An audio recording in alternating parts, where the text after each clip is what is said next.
Hello, good morning. We're having our family. Me and Happy only having family. We're having our brunch. Okay, my son ni Medyo Alfonso never come home this morning.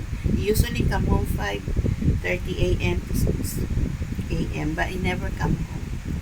So he wants to go to Malaysia. I don't know if he will.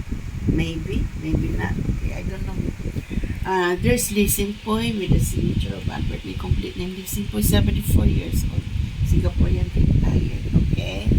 We're having May 25, 2026. We're having a bihon with ham for me and toast, wholemeal toast. Lee Simpoy is bihon with wholemeal toast and fried chicken. Okay? Enjoy. My son Mitchell Alfonso is not yet home. Enjoy, folks. Itong Black Ford over from Singapore. Me and Happy brunch only, okay? Enjoy Singapore, May 25.